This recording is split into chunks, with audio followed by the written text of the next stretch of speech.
किसी को छेड़ते नहीं, लेकिन कोई छेड़े तो छोड़ते नहीं। मोदी पर कीचड़ उछालने वाले, मोदी पर हमला करने वाले खुद खत्म हो जाते हैं।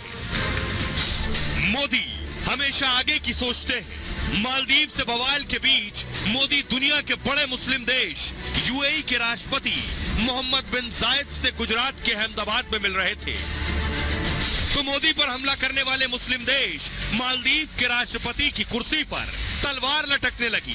राष्ट्रपति मोइज़ू की सरकार जा सकती है। मोदी इन विवादों से बेफिक्र अरब के अपने यार बिन जायद का दोनों हाथ खोलकर इस्तकबाल कर रहे थे। अहमदाबाद की सड़कों पर इस रोड शो में यूएई और भारत की दोस्ती की नई इबारत लिखी जा रही थी। मालदीव ने मोदी से पंगा लेकर न सिर्फ अपनी अर्थव्यवस्था चौपट कर ली, बल्कि मालदीव में राष्ट्रपति को भी गद्दी से उतारने की मांग उठ रही है। वहीं यूएई के चीफ ने मोदी से हाथ मिलाकर दोनों देशों की तरक्की पक्की कर ली। आज दुनिया मोदी के साथ मिलकर ही चलना चाहती है। अब मैं आपको दिखाऊं, भारत का अपमान किया, मोदी पर सवाल उठाए। अब देखिए मालदीव में उनके अपने नेता, मंत्री, सांसद कह रहे हैं राष्ट्रपति को कुर्सी से हटाओ क्योंकि ये भारत का अपमान कर रहा है। ये है मालदीव के सांसद अली आजिम। अली आजिम कह रहे हैं कि अविश्वास प्रस्ताव लेकर आओ, कुर्सी से हटाओ। अगली तस्वीर में आपको दिखाऊं, पूर्व खेल मंत्री हैं अहमद महलूफ। अहमद भी कह रहे हैं, अफसोस जता रहे हैं जो कुछ भारत के साथ मालदीव की सरकार कर रही है उस पर अफसोस है और अपनी सरकार पर सवाल उठा रहे हैं। और ये नेता और मंत्री कह रहे हैं कि सत्ता से बेदखल करो इस सरकार को, भारत के साथ जो रिश्ते संभाल नहीं पा रही और भारत के साथ रिश्ते खराब कर रही है। ये है मोइज़ू।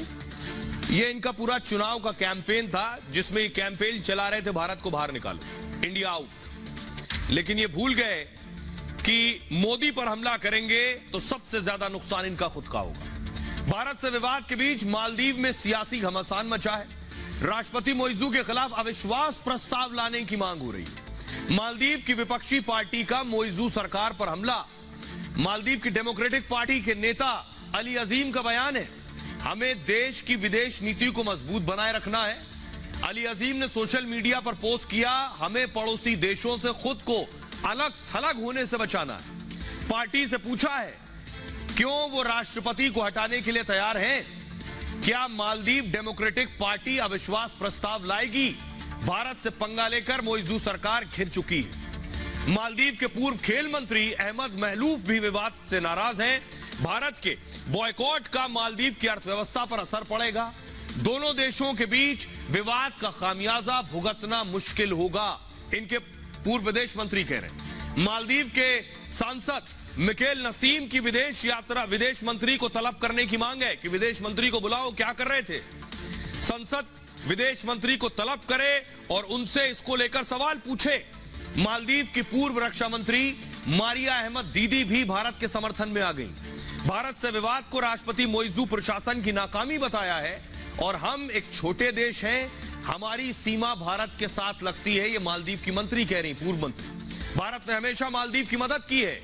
ये भारत 911 की कॉल की तरह है। उनके यहां 911 जो हेल्पलाइन नंबर है, उन्होंने कहा भारत हमारी हेल्पलाइन नंबर की तरह है, जब भी मुसीबत में पड़े वो हमारी मदद के लिए आगे आया। अब सोचिए, मोइज़ू उनके मंत्रियों को समझ नहीं आ रहा है कि अपना बचाव कैसे करें, अपने ही देश में घिर गए। सुनिए जरा क्या कुछ कह रहे हैं पूर्व रक्षा मंत्री मालदीव की, जिनका नाम है मारिया अहमद।